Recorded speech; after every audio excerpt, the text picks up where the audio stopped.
Hello, it's Friday, the 3rd of December, and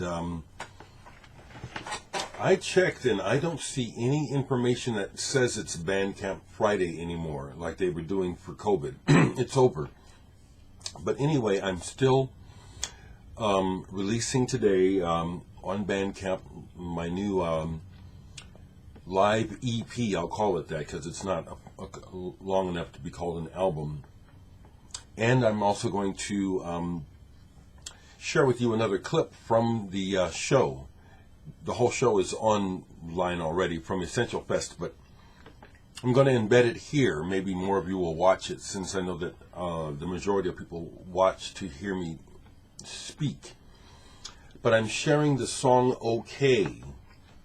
And it's also on my new album, my latest album, Future Still, which I haven't shown in a while. And we're still waiting for the manufacturer. It's in line, it's in queue, I should say, for a repress. The label hopes that maybe we'll get something by January. It was too much to hope for something by Christmas, but the song is on the album. Now, the majority of this album I wrote during 2020, when basically the world stopped because of COVID.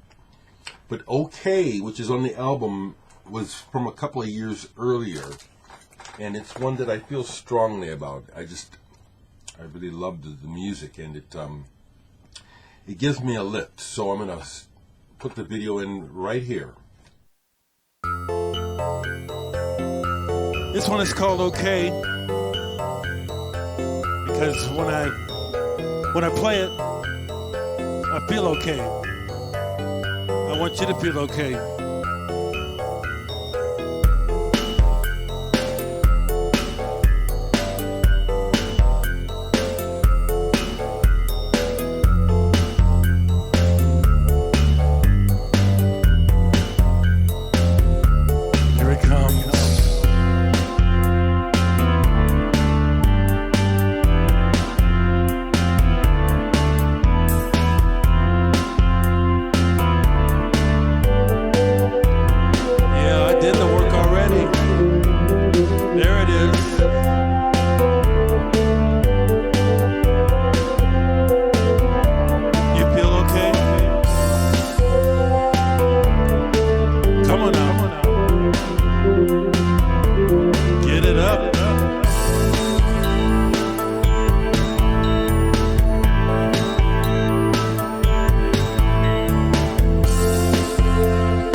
I hope that you enjoyed that, because I really get strong feelings from the music.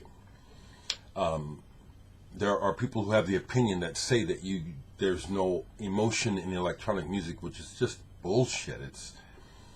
Everything is up to the observer, you know, and I get a lot of feeling out of all kinds of music, electronic for one. So that's on Bandcamp, so grab a copy and burn a copy if you want. Terry down in Australia asking about a 500 run. Right now, manufacturing is so backed up, supply is so messed up, that I know of people who make music who are reconsidering having vinyl done because of the difficulty of manufacturing. I'd love to make more vinyl records, a lot more. Before I go, Alan Parsons' project, Pyramid. Now this is one really that I, for the longest time, I just thought that Alan Parsons was okay. But honestly, I've had this for a long time, because when it came out in '78, to my recollections, this was one of the first times of the first wave of colored vinyl being marketed widely. And I bought this at that time. I also bought a red vinyl Asia by Steely Dan and some other things. I don't have that anymore. But I managed to keep this, and I played this last night all the way through, and it's like, glad I did, because it's like the subtlety of the songs stands out, and the production too. This is a good album. Alan Parsons' project. Another dive into the past, because of discussions online led me there.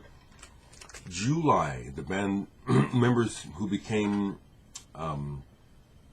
Jade Warrior. Very psychedelic album. This is very good. This is very collectible, and this is one that, in my opinion, rates it musically.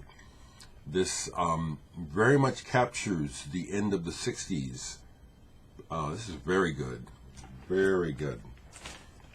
Also, speaking of very good, a modern day progressive, beyond progressive band that I think is just amazing, and thankfully I've got to see a couple times in Meet. Deerhoof played Milkman last night. This is really cool because it goes from a punk energy to a progressive rock thing to a classical thing. Greg Saunier, the drummer, I'm pretty sure he's classically trained in composition. This is fantastic. They have a lot of records, so I try to get their records, but they have a lot, so I'm not trying to collect all of Deerhoof. But pretty much everything I've heard by this band, I love. And like I said, when I saw them twice, they blew my mind. And then both Greg and the lead singer, I don't know if that's his wife, they were both very friendly, very friendly. One of my favorite Steve Hackett albums, Defector. Interestingly, in the prog groups, when people talk about Steve Hackett records, I don't see people post this ever. And yet I posted it yesterday, and it generated a lot of talk. Underrated. Okay. And I must say that I'm kind of blown away. When I showed this, I got a comment from a viewer who said, wow, what a memory. He remembers me showing this years ago, saying that I thought it was DJ Shadow that had sampled this. I still have the DJ Shadow CD, but I haven't checked it, so that's some dedicated watchers. I want to say, folks, that the comments that people have been leaving lately and letting me know what how this connection is a positive thing in your lives, I really appreciate knowing that, and thank you for telling me, because I know this is a good way to live. I'm also going to go ahead and thank my racist haters, because they have helped me to become stronger. rather than giving into bullshit. It's like I'm just standing on the truth stronger, you know, and facts. And that's one of those old ancient wisdom things they say, is that, you know, oftentimes your enemy is your best teacher. This is really good. Edgar Froese, Epsilon and Malaysian Pale. Wonderful, wonderful, wonderful album. And then a couple more. Well, a few more. Okay. Peter Gabriel, That Voice Again. This is a promo, underrated song of his. Can Delay, 1968. Tracks from when Malcolm Mooney was in the band that got released like in the 80s, way after the fact. But I got this pink vinyl version, was playing that for fun.